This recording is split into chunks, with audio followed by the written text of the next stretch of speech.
ಅಣಬೆ ಬೆಳೆಸುವ ಪ್ರದೇಶದ ಸುತ್ತಮುತ್ತ ಬೀರುವ ದುರ್ನಾತದಿಂದ ಮಕ್ಕಳು, ವೃದ್ಧರು ಅನಾರೋಗ್ಯ, ಅಸ್ತಮದಂತಹ ರೋಗಕ್ಕೆ ತುತ್ತಾಗುತ್ತಿದ್ದು, ತತ್ಕ್ಷಣ ಇದನ್ನು ಮುಚ್ಚುವ ಬದಲು ಜನರ ಹೆಣದ ಮೇಲೆ ಹಣ ಮಾಡುವ ಆಸೆ ಯಾಕೆ ಎಂದು ಶಾಸಕ ಭರತ್ ಶೆಟ್ಟಿ ವೈ ತೀವ್ರ ಕ್ರೋಧ ವ್ಯಕ್ತಪಡಿಸಿದರು. ಬಿಜೆಪಿ ಮಂಗಳೂರು ನಗರದ ಉತ್ತರ ಮಂಡಲದ ವತಿಯಿಂದ ವಾಮಂಜೂರಿನಲ್ಲಿ ಶನಿವಾರ ವೈಟ್ ಗ್ರೋ ಅಣಬೆ ಫ್ಯಾಕ್ಟರಿಯಿಂದ ಜನರಿಗೆ ಆಗುತ್ತಿರುವ ಸಮಸ್ಯೆ ವಿರುದ್ಧ ಹಾಗೂ ಮುಚ್ಚುವಂತೆ ಒತ್ತಾಯಿಸಿ ನಡೆದ ಪ್ರತಿಭಟನೆಯಲ್ಲಿ ಮಾತನಾಡಿದರು. ಸಮಸ್ಯೆ ಇಲ್ಲ ಎನ್ನುವ ಜಿಲ್ಲಾಧಿಕಾರಿ, ಮಂಗಳೂರು ನಗರ ಪಾಲಿಕೆ ಆಯುಕ್ತರು, ಅಧಿಕಾರಿಗಳು 2 ದಿನ ಫ್ಯಾಕ್ಟರಿ ಬಳಿ ಬಂದು ವಾಸ್ತವ್ಯ ಹೂಡಬೇಕು. ಮಾಲಕರಾದ ಜೆಆರ್ ಲೋಬೋ ಅವರು ಮಂಗಳೂರಿನಲ್ಲಿ ವಾಸ್ತವ್ಯ ಇರುವ ಬದಲು ಜನರ ಜೊತೆ ಇಲ್ಲಿ ವಾಸಿಸಬೇಕು. ಆಗ ಜನ ಹೇಳುವ ಸತ್ಯ ವಿಚಾರ ಅರಿವಾಗುತ್ತದೆ ಎಂದರು.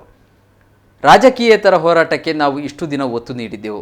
ಬಿಜೆಪಿ ಸರ್ಕಾರದ ಅವಧಿಯಲ್ಲಿ ಜಿಲ್ಲಾಧಿಕಾರಿ ರವಿಕುಮಾರ್ ಸ್ಥಗಿತಕ್ಕೆ ಆದೇಶಿಸಿದ್ದರು. ಆದರೆ ಬದಲಾದ ಸರ್ಕಾರದ ಅವಧಿಯಲ್ಲಿ ಮತ್ತೆ ಫ್ಯಾಕ್ಟರಿ ಆರಂಭವಾಗಿದೆ. ದುರ್ವಾಸನೆ ಬಾರದಂತೆ ಮಾಡುವುದಾಗಿ ಹೇಳಿದವರು ಮಾತನಾಡುತ್ತಿಲ್ಲ. ಮಂಗಳೂರು ಮಹಾನಗರ ಪಾಲಿಕೆಯಲ್ಲಿ ಅಜೆಂಡಾ ಇಡಲು ಆಯುಕ್ತರೇ ಅಡ್ಡಿಪಡಿಸಿದ್ದರು. ಕಾಂಗ್ರೆಸ್ ಸದಸ್ಯರು ಜನರ ಬೆಂಬಲಕ್ಕಿರುವ ಬದಲು ತಮ್ಮ ನಾಯಕನ ಬೆಂಬಲಕ್ಕೆ ನಿಂತಿದ್ದಾರೆ. ಬೇಕಾದ ಅಧಿಕಾರಿಗಳನ್ನು ಕರೆಸಿ ತಮಗೆ ಬೇಕಾದಂತೆ ನಡೆಸಿಕೊಳ್ಳುತ್ತಿದ್ದಾರೆ. ಹೀಗಾಗಿ ಇದೀಗ ಬಿಜೆಪಿ ಪಕ್ಷದ ವತಿಯಿಂದ ಜನರ ಪರವಾಗಿ ಈ ಫ್ಯಾಕ್ಟರಿ ಮುಚ್ಚುವವರೆಗೆ ಪ್ರತಿಭಟನೆ ನಡೆಸುತ್ತೇವೆ, ನಾವೇ ಮುತ್ತಿಗೆ ಹಾಕುವ ಮೂಲಕ ಮುಚ್ಚುತ್ತೇವೆ, ಬಲವಂತವಾಗಿ ಹೋರಾಟ ಹತ್ತಿಕ್ಕಲು, ಜನರ ಬಾಯಿ ಮುಚ್ಚಿಸಲು ಆಡಳಿತ ಯಂತ್ರದ ಬಳಕೆಯಾಗುತ್ತಿದೆ. ಇದಕ್ಕೆಲ್ಲ ಬೆದರುವ ಪ್ರಶ್ನೆಯೇ ಇಲ್ಲ. ಜನರ ಜೀವನದ ಪ್ರಶ್ನೆ ಇದು. ನ್ಯಾಯಕ್ಕಾಗಿ ಹೋರಾಟ ಮಾಡಿದವರ ಮೇಲೆ ಕೇಸು ದಾಖಲಿಸುವುದಾದರೆ ದಾಖಲಿಸಲಿ, ಹಿಂದೆ ಸರಿಯುವ ಪ್ರಶ್ನೆ ಇಲ್ಲ ಎಂದು ನುಡಿದರು. ವಕ್ತಾರ ಜಗದೀಶ್ ಶೆಣವ ಅವರು ಮಾತನಾಡಿ, ಚಾಕ್ಲೇಟ್ ಫ್ಯಾಕ್ಟರಿ ಎಂದು ಜನರನ್ನು ನಂಬಿಸಿ ಆರಂಭಿಸಿದರು. ಇದೀಗ ಜನರ ಜೀವನ ನರಕ ಮಾಡಿದ್ದಾರೆ. ರಾಜಸ್ಥಾನದಂತೆ ಹೆದ್ದಾರಿಯನ್ನು ದಿನಗಟ್ಟಲೆ ಬಂದ್ ಮಾಡಿ ಹೋರಾಟ ಮಾಡುತ್ತೇವೆ ಎಂದರು. ಅಣಬೆ ಫ್ಯಾಕ್ಟರಿಯಿಂದ ನಮಗೆ ಯಾವ ರೋಗ ಅಂಟಿಕೊಳ್ಳುತ್ತದೆಯೋ ಎಂಬ ಭಯವಿದೆ.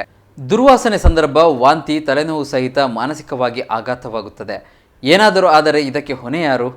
ಶೀಘ್ರ ಮುಚ್ಚುವಂತಾಗಬೇಕು ಎಂದು ಸ್ಥಳೀಯ ನಿವಾಸಿ ಕಾರ್ಮಿನ್ ಲೋಬೋ ಒತ್ತಾಯಿಸಿದರು.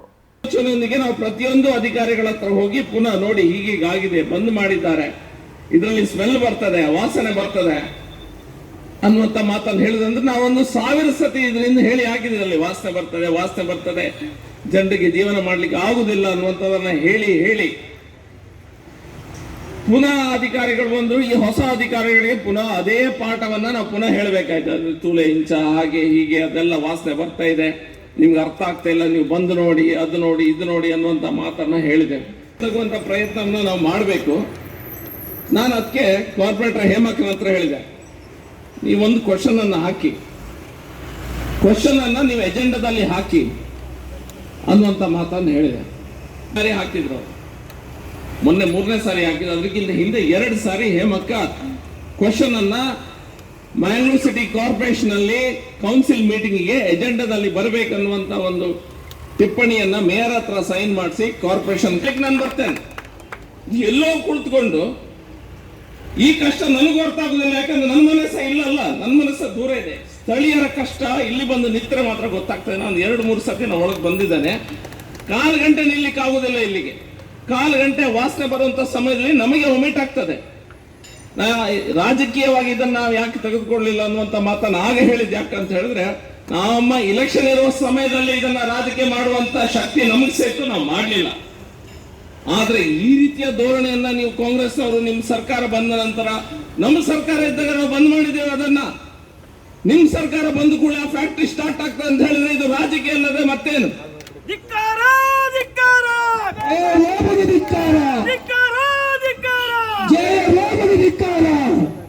ಹಿಂದಿನ ನಿನಗೆ ನನಗೆ ಈಗ ಈ ಪ್ರತಿಭಟನೆ ಶುರು ಸೌಂಡ್ ಎಲ್ಲರಿಗೆ ಗೊತ್ತಾಗ್ಲಿಕ್ಕೆ ಸ್ಟಾರ್ಟ್ ಆದ ಕೂಡ ಫೋನ್ ಬರ್ಲಿಕ್ಕೆ ಸ್ಟಾರ್ಟ್ ಆಗ್ತದೆ. ಕೆಲವರು ಫೋನ್ ಬರತ್ತ, ನಾವು ಬೋರ್ಡ ಅವ್ರ ಪಾಪ ಮರ ಯಾರು ದಾದನ ಮಸ್ತ್ ಲಕ್ಷಗಟ್ಟಲೆ ಮಾಡಿದವ್ರಿಗೆ, ಅರೆ ನೀವು ಲಕ್ಷಗಟ್ಟಲೆ ಹಾಕಿ ತೊಂದರೆ ಇಲ್ಲ, ನೀವು ಬಿಸ್ನೆಸ್ ಅನ್ನ ಮಾಡಿ. ಆದ್ರೆ ನೀವು ಒಂದು ದಿನ ಇಲ್ಲಿ ಬಂದು ರಾತ್ರಿ ಇಲ್ಲಿ ಕಳೆಯುವಂತ ವ್ಯವಸ್ಥೆನ ನೀವು ಮಾಡ್ಕೊಳ್ಳಿ, ಆಮೇಲೆ ಕಷ್ಟ ಗೊತ್ತಾಗ್ತದೆ.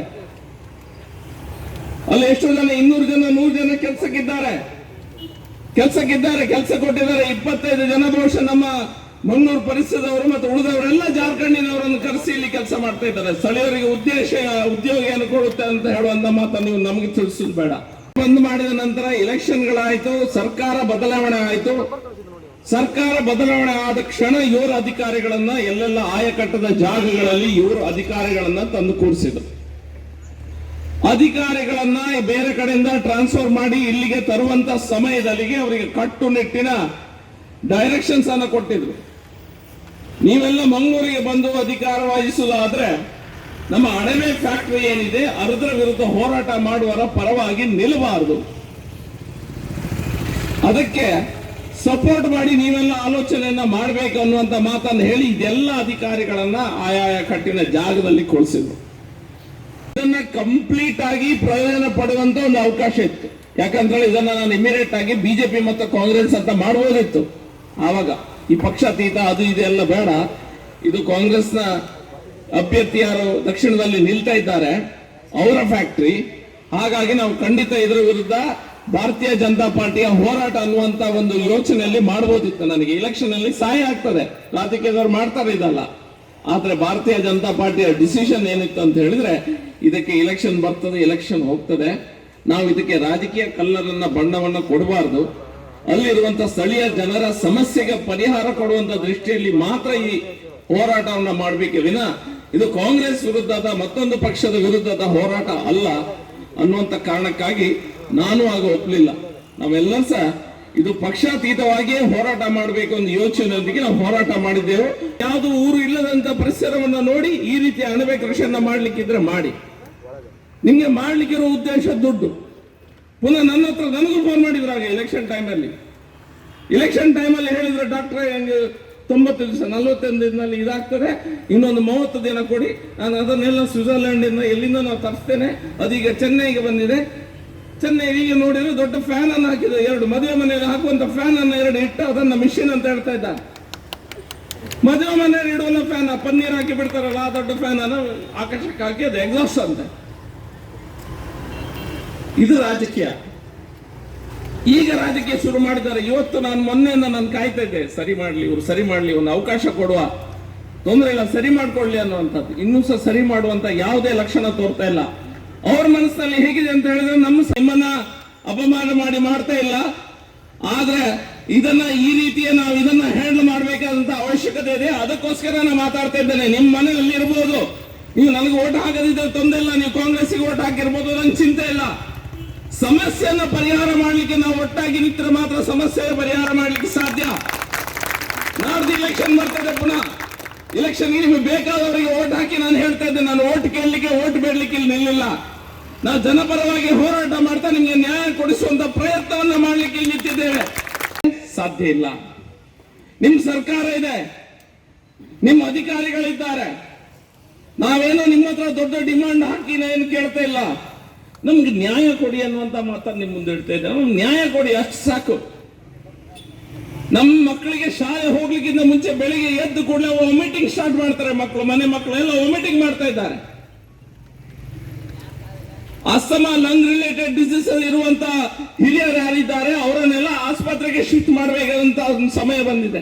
ಒಂದಲ್ಲ ಒಂದು 10 ಮನೆಯಲ್ಲಿ ಒಂದು ಇಬ್ಬರಿಗೆ ಈ ರೀತಿಯ ಸಮಸ್ಯೆಗಳಾಗ್ತಾ ಇದೆ. ದೈಹಿಕವಾಗಿ ನಾವು ಸಾಯದಿದ್ರು ಸಹ, ಈ ವಾಸನೆ ಬಂದ್ರು ಕೂಡ ದೈಹಿಕವಾಗಿ ನಾವು ಸಾಯದಿದ್ರು ಸಹ ಮಾನಸಿಕವಾಗಿ ನಮ್ಮನ್ನು ಕೊಳ್ಳುವಂತ ಪ್ರಯತ್ನ ಈ ವ್ಯಕ್ತಿಗಳು ಮಾಡ್ತಾ ಇದ್ದಾರೆ ಅಂತ ಹೇಳಿದ್ರೆ ಖಂಡಿತ ತಪ್ಪಲ್ಲ. ಮಾನಸಿಕ ಹಿಂಸೆ ಕೊಡ್ತಾ ಇದ್ದಾರೆ. ವಾಸನೆಯನ್ನ ತೋಡ್ಕೊಂಡು ಏನೋ ಒಮಿಟ್ ಮಾಡಿ ಫ್ಯಾಕ್ಟ್ರಿ ಮನೆಗೆ ಹೋಗುದು, ಬೀಗ ಮನೆ ಪಾಡುವೇರ್ ಅನ್ನುವಂತ ಮಾತನ್ನ ನಾವು ಮನಸ್ಸಲ್ಲಿ ಇರ್ಬೋದು. ಇವ್ರು ಅರೆಸ್ಟ್ ಮಾಡ್ಬೋದು ಜಾಸ್ತಿ ಅಂತ ಹೇಳಿದ್ರೆ, 1-2 ಕೇಸ್ ಹಾಕ್ಬೋದು. ಕೇಸನ್ನು ಸಹ ನೋಡಿದ್ದೇವೆ, ರಾಜಕೀಯ ಹೋರಾಟ ಮಾಡಿಸಿ ಗೊತ್ತು, ಅರೆಸ್ಟ್ ಆಗ್ಲಿಕ್ಕೆ ಸಿದ್ಧರಿದ್ದೇವೆ. ಮೊದಲ ಅದಿಷ್ಟು ಕಷ್ಟಪಟ್ಟು ನಾವು ಇದು ಮಾಡೋದು, ನಾವು ಯಾವುದೇ ನಮಗೆ ಒಂದು ಉದ್ದೇಶ ಇಲ್ಲ. ಅವರು ಇಲ್ಲಿಂದ ದಯವಿಟ್ಟು ಒಂದು ಫ್ಯಾಕ್ಟ್ರಿ ಶಿಫ್ಟ್ ಮಾಡಿ ಸರ್, ನನಗೆ ಬದುಕಟ್ಟಿಗೆ ಬಿಟ್ಟು ಸರ್. ಅವರು ಇಲ್ಲದಿದ್ರೆ ನಾವು ಎಂತ ಮಾಡೋದು? ನಮ್ಮದಿಷ್ಟು ಒಂದು 160 ಮನೆ ಉಂಟು, ಅದೆಲ್ಲ ಅವರು ಪರ್ಚೇಸ್ ಮಾಡಿ ನಮಗೆ ಇಂಥ ಎಷ್ಟು ರೇಟ್ ಉಂಟು, ಅದು ರೇಟ್ ನಮಗೆ ಎಲ್ಲ ಬಿಟ್ಟು